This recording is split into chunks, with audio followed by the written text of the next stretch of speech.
banyak orang bilang di lautan dan segala macam yang sifatnya air gitu kan ya, memang ada makhluk selain manusia yang menempati di sana. Nah, begitu juga yang namanya sungai mungkin ya. Ini kan lagi viral mengenai sungai yang memang kadang-kadang yang terekspos terbawa air sungai itu kan nggak banyak gitu kan. Nah, jujur Betul. kalau misalnya aku di pinggir sungai terlalu lama itu limbung jadinya. Jadi kayak apa? Kayak kayak melihat arus yang sekian apa derasnya ini.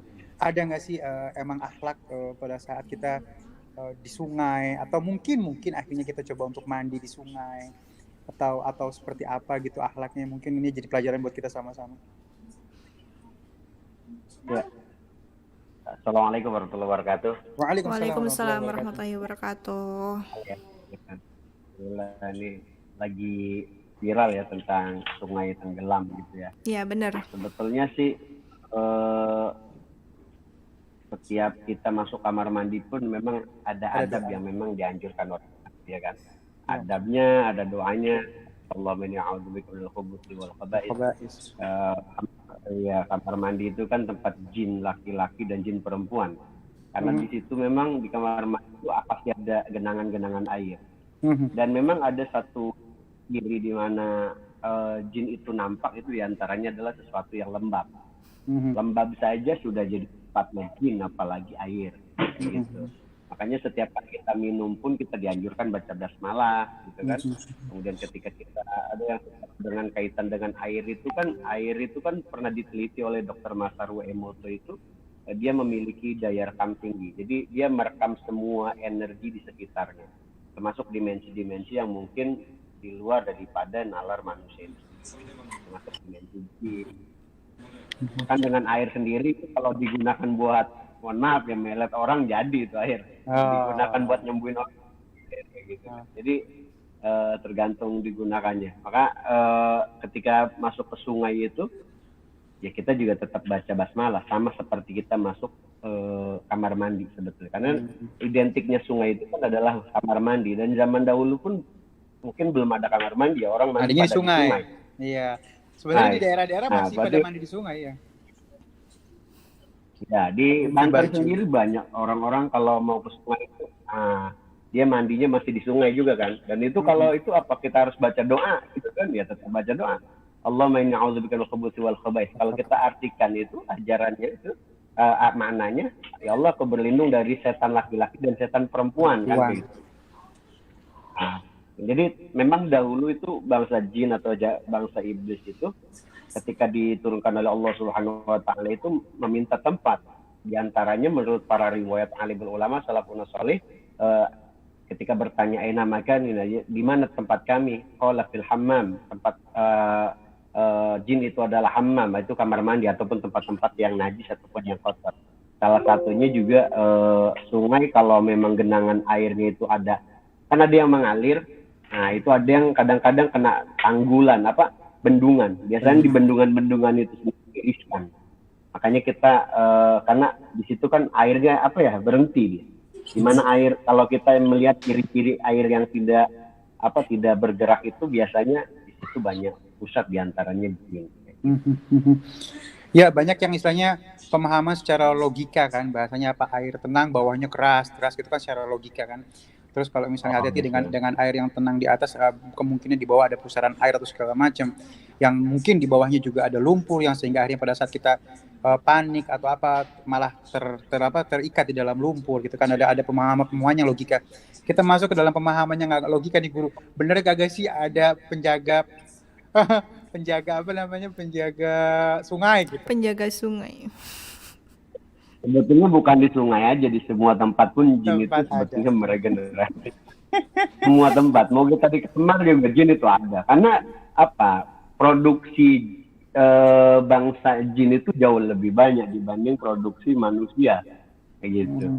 Kalau bahasanya, kalau kita kan manusia mungkin ada yang wafat, tapi di antara mereka kan ada jenis yang memang di antara mereka kan bangsa mereka itu kan memang ditakdirkan oleh Allah untuk hidup gitu. Di antaranya ada memang riwayat yang menyatakan yang hidup itu adalah iblisnya itu gitu kan. Tapi memang sama kayak manusia, jin juga sama punya kehidupan dia, jadi punya tempat. Jadi kalau dia beranak juga, terus kemudian semakin banyak juga dia di mana tempat dia ada, dia juga butuh berjalan gitu, dimanapun dia tetap ada sebetulnya. Kalau nggak mesti dia ada di sungai, di semua tempat mesti ada. Ada.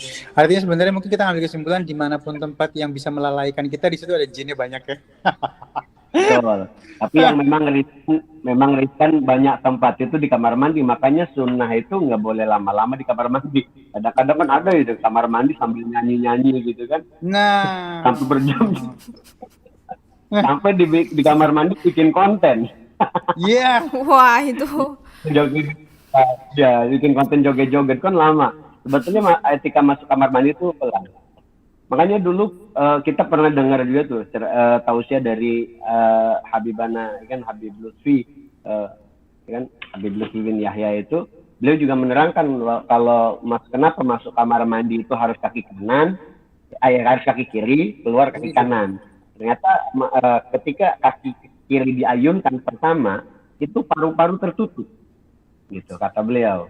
Dan memang itu dalam dunia medis pun ketika diteliti memang betul. Ketika kaki kiri yang diayunkan dulu, itu paru-paru itu tertutup.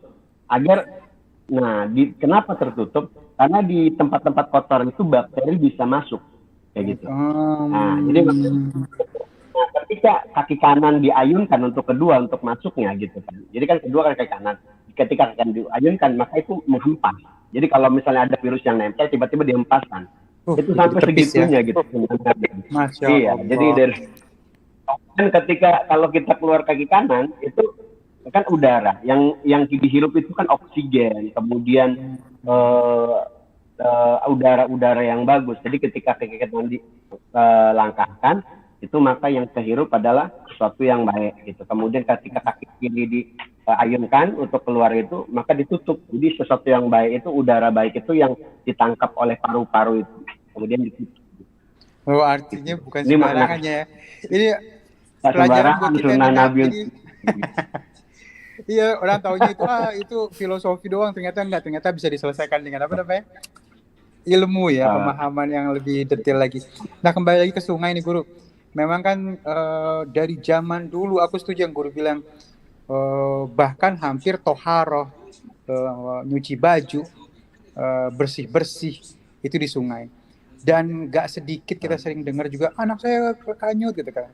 Itu mungkin bukan hanya karena bahasanya ya mistisnya, tapi memang secara psikologisnya memang bukan tempat untuk berenang atau gimana, Guru?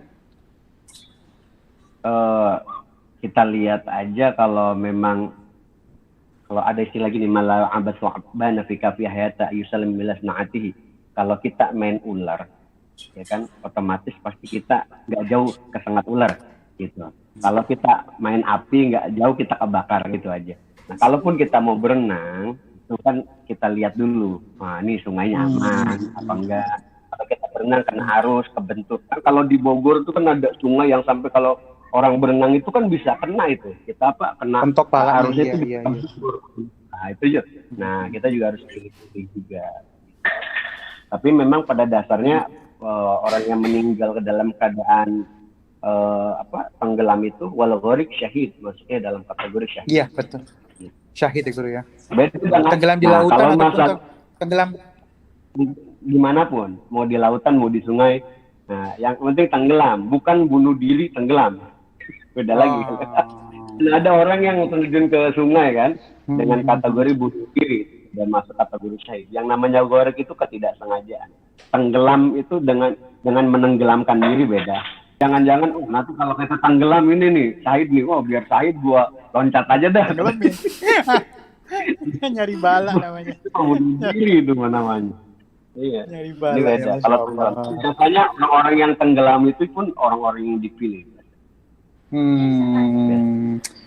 Memang udah pilihan Allah ya.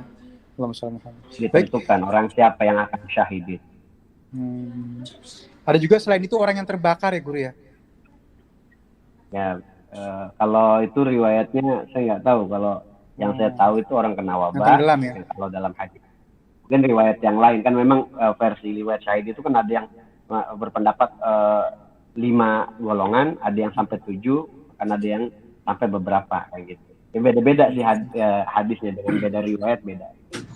Berarti intinya dimanapun kita berada, baca doa deh ya, jangan apa, mau masuk laut, mau masuk udara, mau masuk sungai, mau masuk tempat-tempat apapun, tetap kita berdoa, sehingga akhirnya ada perlindungan dari Allah Subhanahu wa Ta'ala dengan doa kita itu.